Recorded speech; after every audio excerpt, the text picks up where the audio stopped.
भगवान के एक भक्त हुए, उनका नाम था विल्लु मंगल। क्या नाम था? विल्लु मंगल।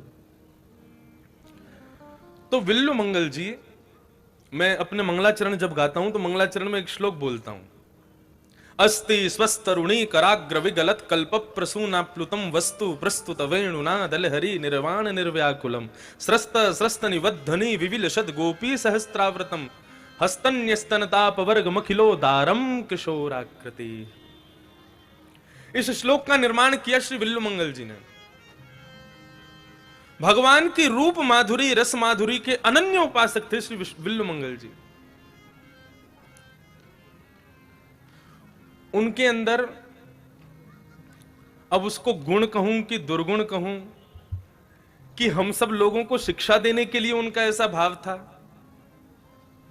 वे सुंदर स्वरूप कहीं भी देखते थे ना तो उस पर मोहित हो जाते थे। अब ये उनका गुण है दुर्गुण है कि हम लोगों को समझाने का भाव है, ये मुझे नहीं पता, लेकिन वास्तव में हम साधकों को यही मानना चाहिए कि इस बड़े जन जो हैं वो हमें समझाने के लिए ऐसी लीलाएं करते हैं। एक बार विल्लु मंगल जी किसी मार्ग में जा रहे थे, तभी वहां पर एक सुंदर मृगनयनी एक युवती घड़ा लेकर के जल भरने के लिए आई।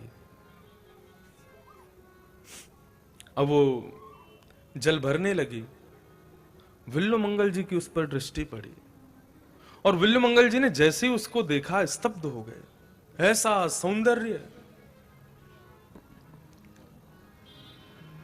कुएं में से जल खींच रही थी, विल्लु मंगल जी वहीं जाके खड़े होकर उसके रूप को निहारने लगे। अब एक दो बार देखे तो चलो ठीक है, कोई भी सहन करेगा, लेकिन कोई इस प्रकार से टकटकी लगा करके देखता रहे तो सबको असहजता महसूस होगी। अब वो युवती थोड़ी देर तो उसने देखा संत स्वरूप है, प्रणाम किया, लेकिन जब विल्लु मंगल जी बिल्कुल ऐसे कभी करें कभी ऐसे करें, उसके स्वरूप को देखें तो उसको असहजता लगने लगी। वो कभी अपना मुंह छुपावे तो घूम करके देखें। युवती बोली, अब मैं इनसे तो उम्र में छोटी हूं, अब इनसे क्या बोलूं, मैं अपना काम करके यहां से निकलती हूं। तुरंत जल भर करके वो वहां से जाने लगी। थोड़ी दूर गई तो सोचा कि संत चले गए होंगे, पीछे देखा तो विल्लु मंगल जी खड़े हैं। ऐसे मोहित हुए उसके रूप में, सुध बुध खो गए, कहां जा रही है क्या कर रहा हूं कुछ भी स्मरण नहीं, बस पीछे चलते ही जा रहे हैं उसके। युवती का ब्याह हो चुका था, अपने घर पर आई, घर पर आकर के तुरंत उसने अपना घर का दरवाजा बंद किया, अपने पति से बोली मुझे बचाओ। पति बोला क्या हो गया? बोले देखने में साधु संत का स्वरूप लगता है, कोई बड़ा साधक लगता है, लेकिन चरित्र का बहुत नीचा है, बड़ी कुदृष्टि से मुझे देख रहा है। पति ने कहा कुदृष्टि किसे कहते हैं? दृष्टि तो दृष्टि है, उसको कुदृष्टि क्यों कहती हो? बोले वो बाहर ही खड़ा है, मुझे देखने के लिए यहां तक चला आया है। पति ने जाकर के गेट खोला तो विल्लु मंगल जी वहीं खड़े थे। पति को देख ही नहीं रहे, उसके उठ करके देख रहे हैं कि वो कहां है जिसका स्वरूप में देखना चाह रहा था। उस व्यक्ति ने उनका स्वागत किया, आइए मान्यवर पधारिए, घर पर विराजिए। पत्नी कहे देखो कैसा पति हमारा, कोई मेरे स्वरूप पर इतना मोहित हो गया, कोई मेरे रूप को इस प्रकार इस भांति देख रहा है और ये उसका स्वागत कर रहा है। सेज लगा करके बिठाया, बोले प्रसाद पाएंगे? बोले बिल्कुल पाएंगे, अगर आपकी गृहिणी बनाएंगी तो जरूर पाएंगे। पति कहने लगे जल्दी जाओ, भोग सिद्ध करो, संत पधारे, भोजन कराओ।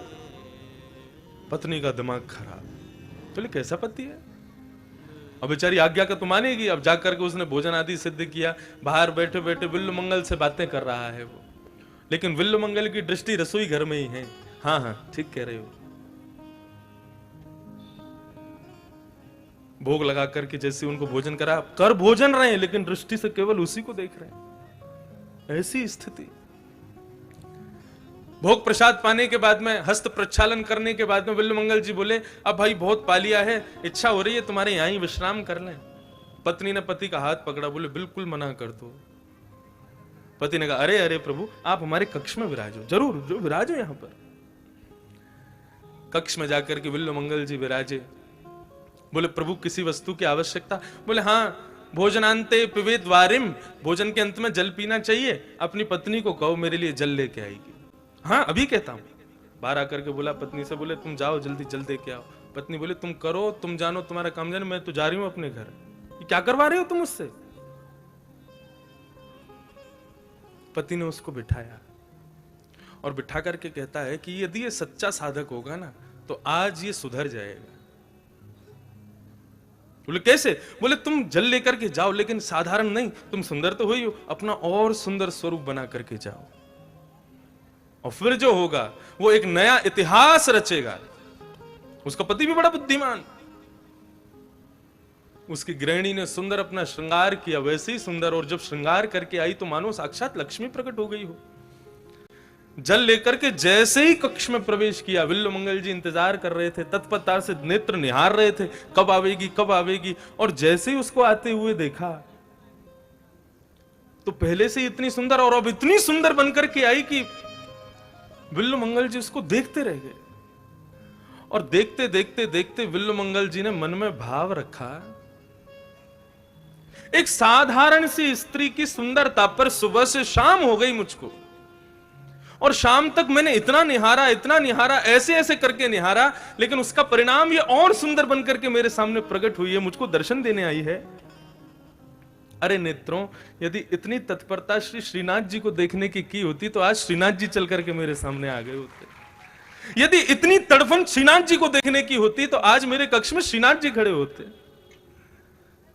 दर्शन को नैना तपे, वचन सुनन को काम, मिलवे को ही रात पे, हिय के जीवन प्राण, गोवर्धन वासी सांवरे, तुम बिन रहो न जाए। युवती का हाथ पकड़ लिया, वो बोली बेटी मैंने तुम्हारे यहां प्रसाद पाया है, मुझे दक्षिणा दोगी? वो तो घबरा गई, बोली हाथ और पकड़ लिया इन्होंने तो पता नहीं क्या मांगेंगे। बोले आज्ञा करो। बोले तुम्हारे घर में सुई है? बोले हाँ है, तो जरा लेके आना। सुई लेकर के आई तो उस युवती को देखा, और युवती को देखने के बाद नेत्र बंद करके श्रीनाथ जी का स्मरण किया। बोले जिन नेत्रों ने ठाकुर जी को छोड़ करके एक तुच्छ प्राणी को दर्शन की इतनी अभिलाषा रखी, उन नेत्रों को मैं रखना नहीं चाहता। सुई से अपने दोनों नेत्र फोड़ दिए उन्होंने। और उस समय ठाकुर जी का उनको हृदय में दर्शन हुआ, तब उन्होंने यह श्लोक गाया, अस्ति स्वस्तरुणी कराग्र विगलत कल्प प्रसूना प्लुतम, वस्तु प्रस्तुत वेणुनादल हरि निर्वाण निर्व्याकुलम, स्रस्त स्रस्त निवद्धनि विविलशद गोपी सहस्त्राव्रतम, हस्तन्यस्तन ताप वर्ग मखिलो दारम किशोराकृति।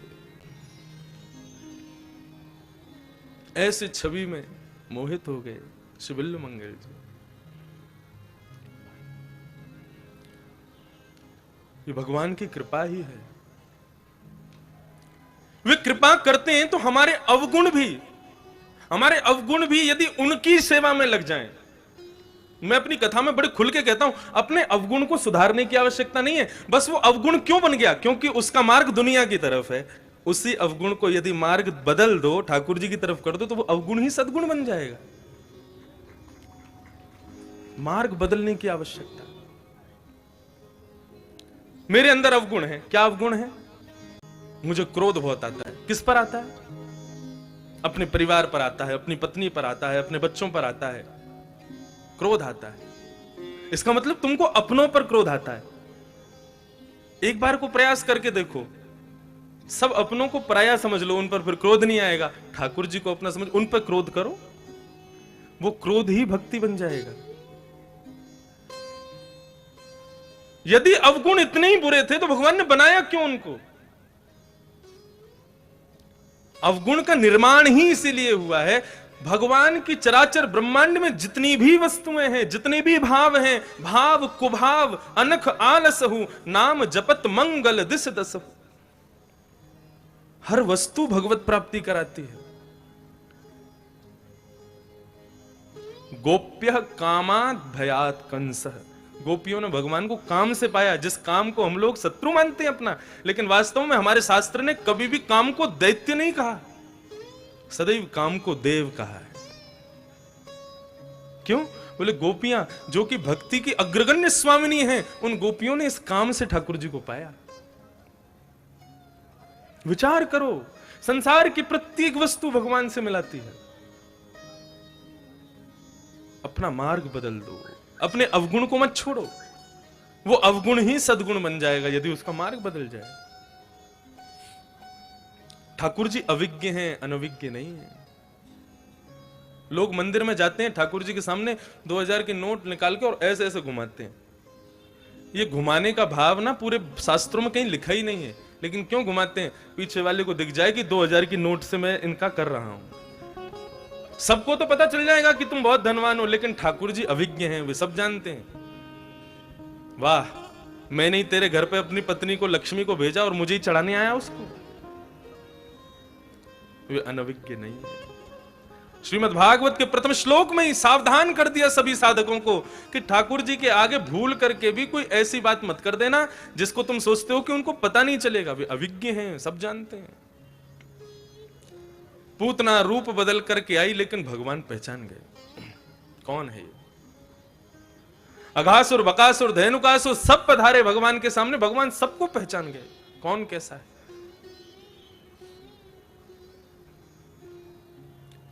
हम पहचान सकते हैं भगवान को? ये ठाकुर जी में ही गुण है कि वो सबको पहचान जाते हैं, वो जानते हैं कौन कैसा है।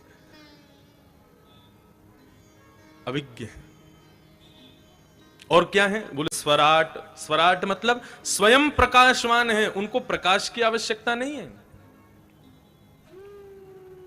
गोपियां अंधेरे में छींके पर मटकी लटका देती हैं और सोचती है अंधेरा लगेगा तो लाला आएगा नहीं, लेकिन ठाकुर जी तो स्वराट हैं, सूर्य चंद्र को रोशनी उन्होंने दी है, उनको किसकी आवश्यकता? वो जैसे अंधेरे में प्रवेश करते हैं, उनके अंग से निकल रही ज्योति ही पूरे अंग, पूरे स्थान को प्रकाशित कर देती है। स्वराट। और तेने ब्रह्म हृदय आदि कवये, आदि कवि ब्रह्मा को जिन्होंने अपने हृदय से ज्ञान प्रदान किया। कब ज्ञान प्रदान किया? जब ब्रह्मा भगवान के सब ग्वाल बालों का हरण करके ले गए, तब ठाकुर जी ने उतने ही ग्वाल बालों का रूप धारण करके ब्रह्मा को बता दिया कौन है वास्तविक में पर ब्रह्म। तेने ब्रह्म हृदय आदि कवये मुह्यन्ति सूर्य, इंद्रादि देवताओं को भी गिरिराज पर्वत गोवर्धननाथ स्वरूप धारण करके मोहित कर दिया ठाकुर जी ने। ये जो श्री जी बाबा का स्वरूप है, इसी का भाव है मुह्यन्ति सूर्य। इस स्वरूप को देख करके बड़े बड़े देवता भी मोहित हो जाते हैं, ऐसा स्वरूप। तेजो वारी मृदाम यथा विनिमयो यत्र सर्गो मृषा। पृथ्वी, जल, तेज, वायु, आकाश सबको अंगीकार किया भगवान ने कृष्ण स्वरूप धारण करके। दावाग्नि लगी थी, उसको पी करके ठाकुर जी ने अग्नि को स्वीकार किया। कालियानाग मर्दन करके ठाकुर जी ने जल को स्वीकार किया। सक्टासुर को आकाश में ले जा करके तृणावर्त को ठाकुर जी ने मार करके आकाश को पवित्र किया, वायु को पवित्र किया। रास रचा करके आकाश को पवित्र किया। और मृद भक्षण, माटी खा करके ठाकुर जी ने भूमि को प्रवित्र किया। तो पृथ्वी, जल, तेज, वायु, आकाश पांचों पवित्र। विचार करो, क्षिति जल पावक गगन समीरा, पंचरचित अति अधम शरीरा। ये बात किसके लिए कही गई? ये बात क्यों कही गई? सावधानी से सुनिएगा। हमारा शरीर अधम है। यदि शरीर अधम होता तो ठाकुर जी कभी अपनी अर्चावतार में हमसे सेवा ग्रहण नहीं करते। ठीक है, हम लोग श्रीनाथ जी के गर्भगृह में प्रवेश नहीं कर सकते। हमारे घर में जो लड्डू गोपाल है, क्या वो श्रीनाथ नहीं है? वो भी तो श्रीनाथ जी हैं। एक महाराज जी थे वृंदावन में।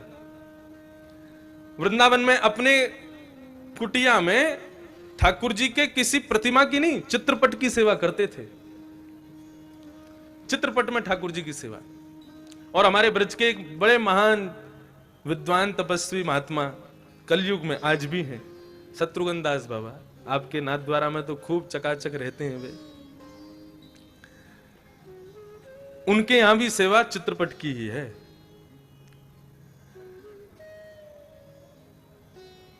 तो वे चित्रपट की सेवा करते थे। अब उनके कुछ साधक बंबई, दिल्ली से आते थे, आकर के उनको प्रणाम करते और कहते, महाराज जी अब आज्ञा हो तो हम बिहारी जी दर्शन करें आए। बोले हाँ जाओ। हर बार भक्तों ने देखा कि भाई ये हम लोग चले जाते हैं, ये तो कभी जाते ही नहीं हमारे साथ में। एक दिन उन्होंने कह दिया, बोले महाराज जी, स्वामी जी क्षमा करें, धृष्टता कर रहे हैं हम आपसे ऐसी बात कह के, लेकिन ठाकुर जी के दर्शन करने के लिए आप क्यों नहीं चलते साथ में? आप कभी बिहारी जी नहीं जाते? परमात्मा क्या कहते? बोले ये चित्रपट में जो है क्या ये बिहारी जी नहीं है? इनको छोड़ करके मैं चला जाऊंगा तो फिर इनकी सेवा कौन करेगा? है?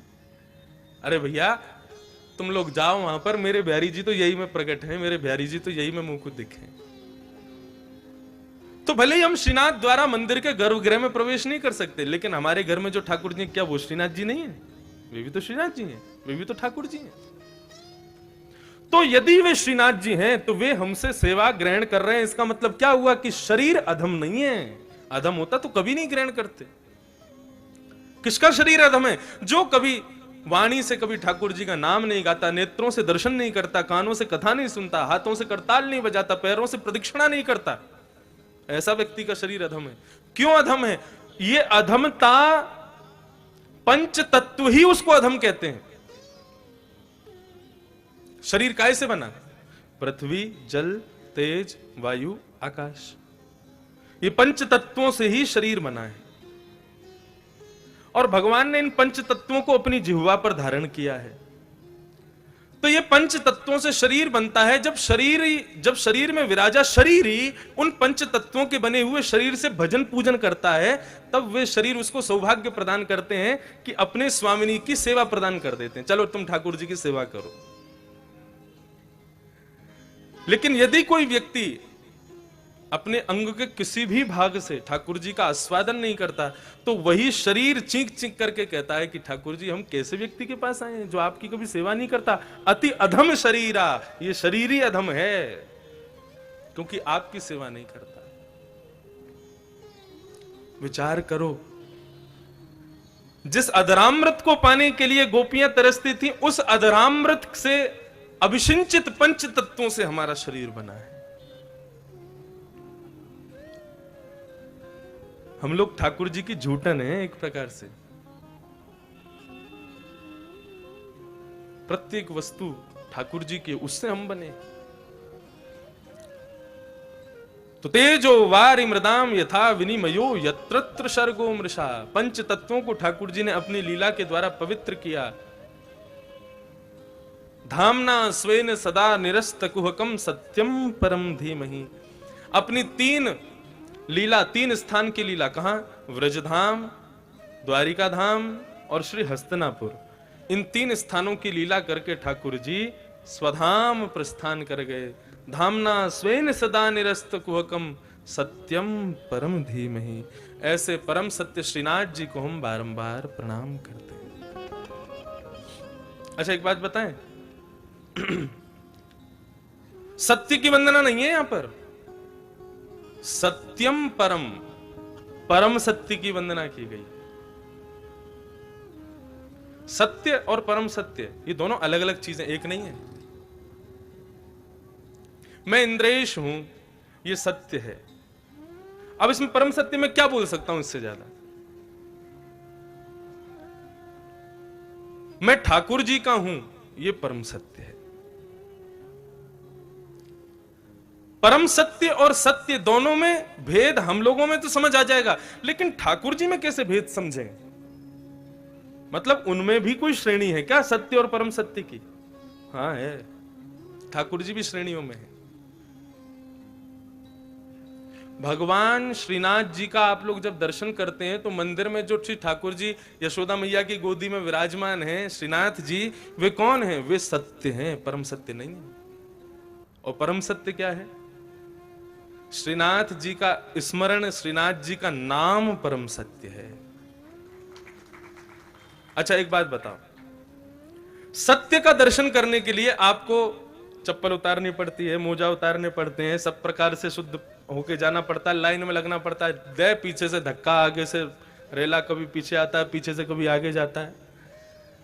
ऐसे कर कर आकर के भाग दौड़ करते हुए, गिरते पड़ते हुए तब जाकर के वहां पहुंचते हैं। और वहां पे कभी यहां से धक्का, कभी यहां से धक्का, कभी आगे कभी पीछे, तब जाकर के सत्य के दर्शन होते हैं, तब श्रीनाथ जी के दर्शन होते हैं। लेकिन अब देखो, कथा में बैठे हो आप, मोजा भी पहन रखे हैं, कई तो चप्पलन के ऊपर ही बैठे होंगे, कहो तो है।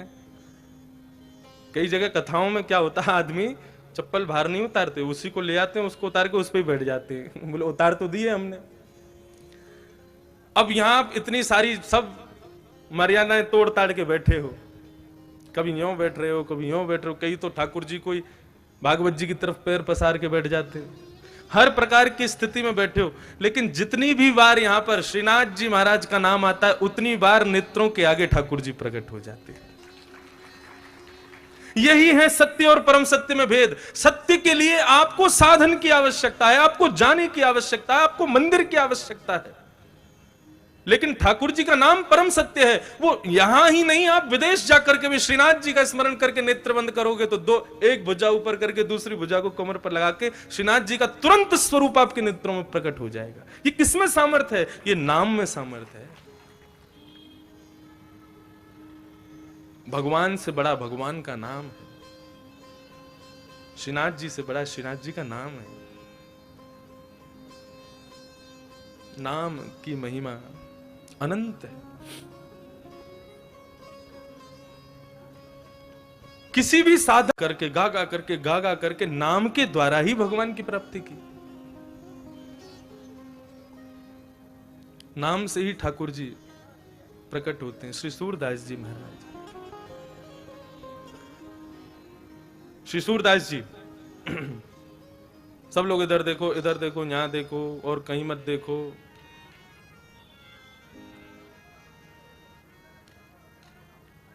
सूरदास जी महाराज ये कौन है? सूरदास जी उद्धव जी के अवतार हैं। उद्धव समझ रहे हैं ना, भगवान के परम मित्र हुए श्री उद्धव जी महाराज। उन उद्धव जी के अवतार हैं कलयुग में श्री सूरदास जी महाराज।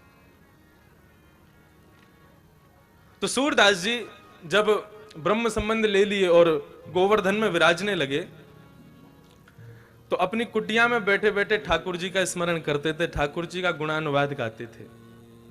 अब देखो, यदि सत्य स्वरूप से ही भगवान की प्राप्ति हो तो सूरदास जी पर तो नेत्री नहीं है देखने के लिए।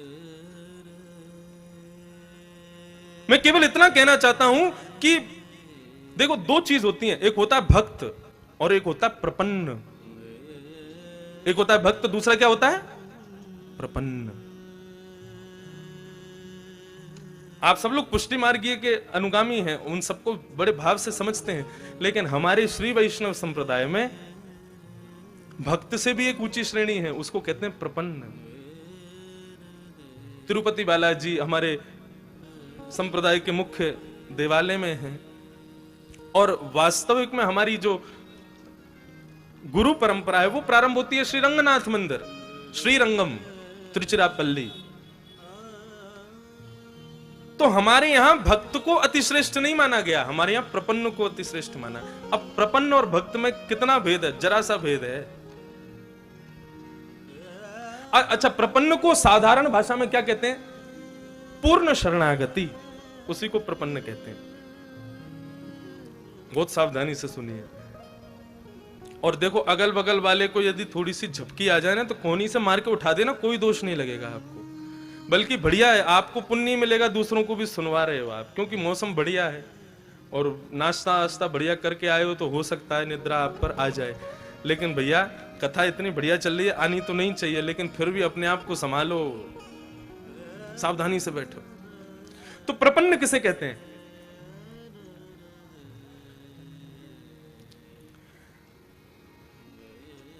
भाई नाम जप कर लो, लाओ माला दो,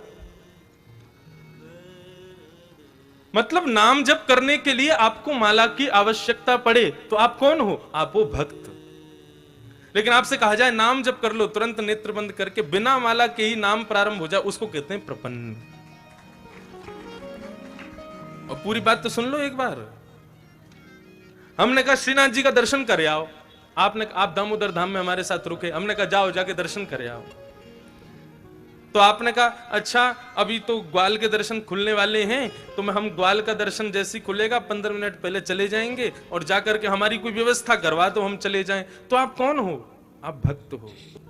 लेकिन आपसे कहा जाए भैया देखो, वहां से अनाउंसमेंट हो रही है, ठाकुर जी का दर्शन खुल गया, जाओ जाकर के दर्शन कर आओ, तुरंत आप नेत्र बंद करके बैठ गए और वहीं बैठ करके आज तो श्रीनाथ जी बड़े प्यारे लग रहे हैं, मेरे नेत्रों में भी प्रकट हो गए श्रीनाथ जी। ये किसे कहते हैं? ये होता है प्रपन्न।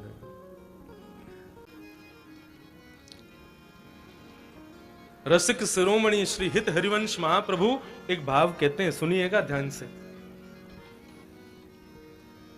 गोपियां जब वेणु गीत गाती हैं तो वेणु गीत में एक भाव कहती हैं, अक्षणवताम फलमिदम न परम विदाम। हे प्रभु, इन आंखों का धर्म ही केवल आपको देखना है और किसी को देखना नहीं है। उसी भाव पर हित हरिवंश महाप्रभु क्या कहते हैं, जिन्होंने श्री राधा वल्लभ लाल जी को प्रकट किया, वे कहते हैं, ठाकुर जी देखा तो एक आंख से भी जा सकता है, आपने हमको दो आंख क्यों दी? क्योंकि आप श्री किशोरी जी और ठाकुर जी दो रूप में विराज रहे हो, ताकि इन दोनों नेत्रों में आप बैठ सको, इसलिए आपने हमको दो ज्योति दी, दो नेत्र दिए। नहीं तो देखा तो एक आंख से भी जा सकता है, आपने दो नेत्र इसीलिए दिए ताकि आप युगल जोड़ी के साथ में हमारे नेत्रों में विराजो। ब्रज के शिरोमणि बंधु, वैसे वास्तव में बुरा नहीं मानिएगा, लेकिन वास्तव में जितने भी रसिक हुए ना ठाकुर जी के पदावलियों से ठाकुर जी को मोहित करने वाले हुए, सब ब्रज में ही है, सबका प्रादुर्भाव ब्रज में ही हुआ है। ब्रज की छटा न्यारी है। ठाकुर जी ने सूरदास जी पर बड़ी कृपा की और कृपा करके उसी भाव से ठाकुर जी पधारे। सबका अंगीकार करते हैं, सबको स्वीकार करते हैं ठाकुर जी। तो मैं किस बात पर यह भाव कह रहा था कि साधन की आवश्यकता ठाकुर जी की प्राप्ति के लिए हो तो वही साधन आपको भक्त बनाता है, लेकिन साधन की भी आवश्यकता जब छूट जाती है तो आप भक्त से उठकर के प्रपन्न बन जाते हैं। हम भक्त तो बन चुके हैं, हमारी कथा में रुचि, हमारी दर्शन में रुचि, हमारी तीर्थ यात्रा में रुचि, हमारी संत दर्शन में रुचि तो है, लेकिन हम प्रपन्न, अब भक्त तो बन गए, लेकिन प्रपन्न कैसे बने? बोले प्रपन्न का यही भाव है कि अब जितनी भी साधनों से आपने ठाकुर जी की भक्ति की है ना, अब उन साधनों के बिना करके प्रयास करो। उन साधनों को अब धीरे धीरे, उन साधनों की अभिच्छा मत करो, उनकी इच्छा के बगैर अब ठाकुर जी की प्राप्ति करने का प्रयास करो। मेरी बात समझ रहे हैं ना आप लोग? माफ कीजिएगा, लेकिन साधन जीवन पर्यंत यदि भगवत प्राप्ति के लिए हमारे साथ लगा रहेगा तो हमने कथा नहीं सुनी, हमने संत दर्शन नहीं किए, हमने हम पर वास्तव में कृपा नहीं की ठाकुर जी ने।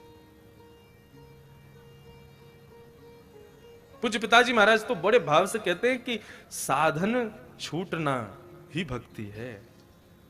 साधन किस लिए आया? ताकि हम भक्त बन जाएं। अब साधन करते करते करते करते उस साधन से निवृत्त हो जाना, बिना उस साधन के भगवत स्मरण बन जाना, यही हमारी प्रपन्नता है। इसलिए भक्त बन गए। अब भक्ति पथ का अगला स्टेप क्या है? अगला अब हमको क्या करना है? बोले अब हमको प्रपन्न बनना है। श्री सूरदास जी महाराज वास्तव में अष्ट सखाओं में सबसे बड़ी प्रपन्नता की उपाधि यदि किसी को दी जाए तो वो श्री सूरदास जी। गोसाई बालक परीक्षण के रूप में नहीं, लेकिन हां उनकी प्रपन्नता संसार को पता चले, उस भाव से सूरदास जी को सामने बिठाते थे और कहते थे हम कपाट खोल रहे हैं ठाकुर जी के। 24 ही बज गए आज तो। क्या कह रहा था मैं? हाँ, कपाट खोले। तो गोसाई बालक परीक्षार्थ भाव से नहीं, ताकि जितने दर्शनार्थी हैं उनको पता चले कि प्रपन्नता किसे कहते हैं, पूर्ण रूपेण शरणागति किसको कहते हैं, उस भाव से सूरदास जी से कहते थे सूरदास जी हम कपाट खोल रहे हैं, आप ठाकुर जी के स्वरूप को वर्णन कियो। और जैसे ही कपाट खुलते, जैसा ठाकुर जी का स्वरूप होता बिना नेत्रों के देखे सूरदास जी वैसा ही भाव गाते थे।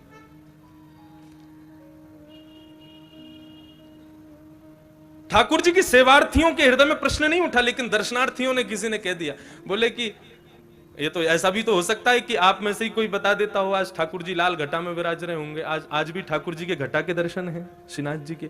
और देखो बड़ी कृपा श्रीनाथ जी की हम पर, आप पर, सब पर हो रही है। मैंने कहा ना, यहाँ तो ठाकुर जी आप सबके लिए विराजते हैं शाम को, बाकी जितने भी संत महापुरुष और कुछ विशिष्ट लोग हैं उनके लिए ठाकुर जी कक्ष में भी दर्शन दे रहे हैं। कल रात्रि में भाव ऐसा भी बन रहा था कि सबके लिए कक्ष में दर्शन कैसे सुलभ कराए जाएं, क्योंकि फिर तो वहां तो जमात बैठ जाएगी पूरी, ठाकुर जी हमारे कोई ले जाएगा उठा के नेक्से से तुम्हें बेचारे। लेकिन कुछ चेष्टा कर रहे हैं कि कक्ष के दर्शन की भी कुछ व्यवस्था बन पाई तो उसका भी प्रयास करेंगे। तो आज हमारे गिरधर लाल जी भी लाल घटा के स्वरूप में विराज रहे थे। तो कोई ऐसा भाव नहीं था कि मंदिर में भी घटा होगी, और किसी को पता भी नहीं होता। आज जैसी लाल घटा पधराई तो एक वैष्णव ने आके बताया, बोले आज श्री जी बाबा भी घटा में बैठ रहे हैं। और ये आज की बात तो चलो ठीक है, कल ठाकुर जी मोती के, सुंदर ठाकुर जी मोती बंगला में बैठ रहे थे हमारे गिरधर लाल जी। तो सुबह में दर्शन करने गया, तब बंगला नहीं था, हमारे लाल जी मोती के बंगले में बैठ रहे थे। यहाँ कथा शुरू हो गई तो 11 बजे राजभोग में वहां श्री जी बाबा भी मोती बंगले में बैठे हुए थे। तो यहाँ हमारे वैष्णव कह रहे थे, बोले महाराज जी श्रीनाथ बाबा ने आपके उस उत्सव को अंगीकार कर लिया, स्वीकार कर लिया है। ठाकुर जी स्वीकार्यता इसी प्रकार से व्यक्त कर रहे हैं, जैसे गिरधर लाल जी का श्रृंगार हो रहा है वैसे ही ठाकुर जी का श्रृंगार हो रहा है। बड़ी कृपा श्रीनाथ जी हम सब पर कर रहे हैं। तो साधन की आवश्यकता नहीं, बिना साधन के ठाकुर जी की प्राप्ति, वो उसे कहते हैं प्रपन्नता, वही है श्रेष्ठ भक्ति।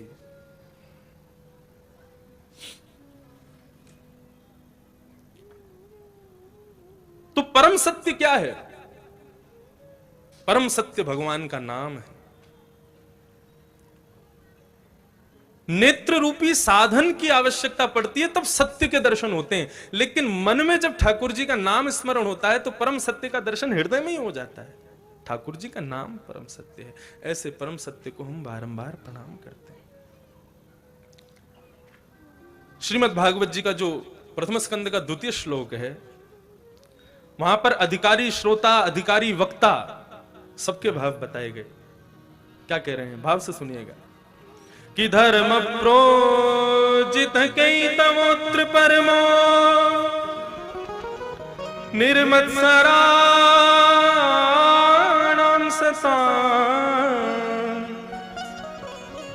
वैद्यं वास्तवमत्र वस्तु शिवदं तापत्रयोन्मूलनम्।